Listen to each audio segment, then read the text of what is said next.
Today I want to talk to you about opportunity cost and how it might be eating into your profits. Now, what is opportunity cost? Well, the fancy dictionary says opportunity cost is basically the loss of potential gain from other alternatives when one alternative is chosen. Now that's kind of like, what does that really mean? So opportunity cost are, if you have option A and you have option B, both option A and option B give you certain results. Well, if you choose option A, you're going to lose the results of option B. But if you choose option B, you're going to lose the results from option A. So those are opportunity costs. You're losing out on an opportunity to do something different, an opportunity of a potential result that might come about if you choose something else. So how does that have anything to do with Amazon FBA? How does that have anything to do with your inventory, especially long-term storage fees? Well, I'm glad you asked. So long-term storage fees are a storage fee that Amazon calculates twice a year, February 15th and August 15th, twice a year. Amazon calculates this storage fee, and it's a big one. Usually for your monthly storage fee, Amazon charges like 40 or 50 cents per square foot per cubic foot for your items, which usually ends up being like, just pennies a month per item to store them at an Amazon warehouse. But when it comes to long-term storage fees, it's not just like 40 or 50 or 60 cents per cubic foot. It is $11.25 for standard size, or for $11.25 for items that are stored at Amazon over 6 months, and $22.50 for any item stored over 12 months for items that you have multiples of in stock. I just put out a big blog post today. It includes a video that breaks down exactly how to find out what items in your inventory are going to be charged a long-term storage fee. You can go to fulltimefba.com/storage fee and you can figure that out. Or storage fees, make it plural. fulltimefba.com/storage fees, and you can find out which items that are in your inventory will be charged a long-term storage fee coming up when Amazon charges it next. February 15th, August 15th are the two times they charge that. But one of the things that people decide to do to avoid long-term storage fees is lower their price. And they want to try to lower their price so that people will, so they can either get the buy box or so that they could maybe make the item more enticing to buy. But that's an option. But you have to understand the opportunity cost, because there's so many different things to think about. And I wish I can give you a blanket statement across the board for every single item, but it really comes down to each individual item. You need to choose what you're going to do, whether or not you're going to lower your costs, or you're going to pay the fee, or there's other options too, like advertising. So let's talk about all these different options. If you lower the price, you need to think about how much money you're going to be losing by lowering the price versus how much you're going to be paying for a long-term storage fee. Now, say you've got 5 items that are going to be charged a long-term storage fee. So I've got 5 items, and if I don't sell these items, or I don't remove them from my inventory, I'm going to be charged, I'll just make it real easy. 5 items, I'm going to be charged $5.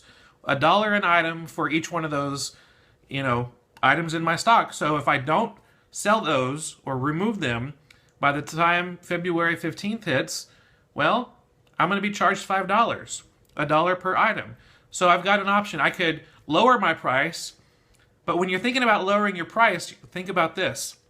Say that item is $19.95, and you're like, you know what? I'm going to lower my price by $5 per item so that I can get the buy box and sell this item, be done with it. So you've got 5 items, actually 6, that you're lowering the price, because Amazon gives you an exemption where one item is not, charged this long-term storage fee. So you lower the price of those 5 or 6 items by $5 each, just so you can save $1 on a storage fee. So think about that. You're lowering your price by $5 so you can avoid a $1 fee. So in the end, when you're thinking about it, you need to think about a few things. Is that a good option for you? Sometimes the answer is yes. Sometimes the answer is no. If the answer is yes, it's a good option, it's most likely because you've looked at the CamelCamel data and you've realized, you know what, this $19.95 price that I have it fixed at, it's not going to recover. It's gone down and it's going to stay down. So lowering my price to avoid this fee is a good idea. But if you go into CamelCamel, look up that item, that ASIN on Camel, look at the sales rank and the sales price history, and you look, oh, wait a minute. This item, the price goes back up in just a few months. So, you know, the price history shows me that, hey, this is going to go back up. I'm just going to wait. I'll pay $1 for a storage fee, knowing that I'll be able to get the price that I want just a few months from now. And so each item has different, they all act differently. They all have different sales, velocity based on their price. And so it's something to think about. Here's another thing to think about. If you are deciding to hold on to your price, say you're like, okay, you know what? This item, it's $19.95, but you know what? The price has gone down. I can probably sell it for $13 or $14 now. But I've looked at my CamelCamel data, and I'm like, oh wait, you know, it's pretty low July, August, September, October, but come November, it starts going back up again. And come December, it comes up a whole lot. Now, you know, we're talking about this in January, and you're thinking, well, I might be able to get my $20, my $19.95 sale price in December. That's 11 months from now. So you're basically saying, I'm going to keep my price at $19.95 because come December, later this year, I'll be able to get that sale price. Well, think about the opportunity cost for keeping that price high.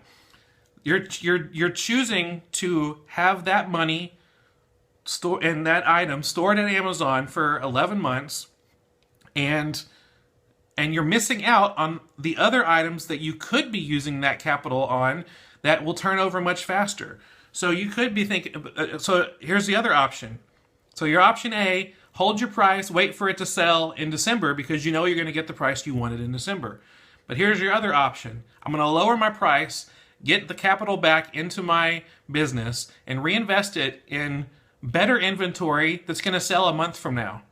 And then I'll be able to make money off of that item because it's faster turning, and I can reinvest it again in another item that will sell 3 weeks from now. And then I can invest that money into another item that sells, you know, a month from then. And then another item that sells 2 weeks after that. And so you're basically, you are at the initial outset of deciding I'm going to lower my price just to get the capital back and get that item out of my inventory and pay the long-term or avoid the long-term storage fees. But you get that capital back to reinvest it in faster turning inventory, which you can in turn reinvest in even faster turning. So it's like, instead of just, you know what, I'm going to wait 11 months to hold out for that $5 extra, it's possible that you can lower that item by $5 and get that capital back, and then, you know, turn that into a $5 profit, and then a $20 profit, and then a $30. You know, you could end up, exponentially being able to have profit at the end of that timeline by December that is, you know, 10 times what you would have done if you would have, you know, just decided I'm just going to hold out on it. So again, the main thing I want you to understand is this. The website CamelCamel is your best friend when it comes to this. When you look in the past, the history of an item, its sales rank, its sales price, it will tell you what you can expect for the most part. You can use the history to do your best to make an educated decision based on the past, but you can make your best guess on the future, what the future is going to hold. And so you need to make that decision for each individual item. Now again, I've put a whole video together, fulltimefba.com/storage fees, and it walks you through exactly how to find out which items are going to be charged a long-term storage fee, how much you're going to be charged for each item, how many items of each item you have in stock that will be charged this fee, and you'll be able to go through. There's quick and easy links to be able to see what your options are and to be able to see how much you're going to be charged so you can make that decision. One other possibility besides lowering your price is to advertise, and you could spend, you know, if instead of lowering your price by $5, you might be able to spend $1 on advertising fees just to get that item out there and sold, and you might be able to sell all 5 or 6 of them just by spending $1 in advertising fees. That's a whole nother topic of another video that we'll do one day about how to advertise your items. So stay tuned for that. We will do something like that in the future. But I just want you to make the best decisions based on all these fees that Amazon has, so that you are not stuck with a huge fee come February 15th or August 15th. I want you to be able to avoid those fees. That's all for today. Thank you so much for watching. I really appreciate it. And if you like this video, I'd appreciate a little thumbs up below. That'd be really great. And if you have a question or comment, you can do that below too. And if you are looking for any of the links that we talked about during the video, you can find those in the description below. That will take you right to where you want to go. Be sure you subscribe to this channel to be sure you don't miss out on any upcoming videos. We add videos all the time. And if you want to learn more about turning part-time hours into a full-time income with Amazon FBA, please go to fulltimefba.com. We got over 100 blog posts full of tutorials and walkthroughs and experiments and all sorts of fun stuff that will help you make a full-time income on Amazon with just spending part-time hours. It's awesome.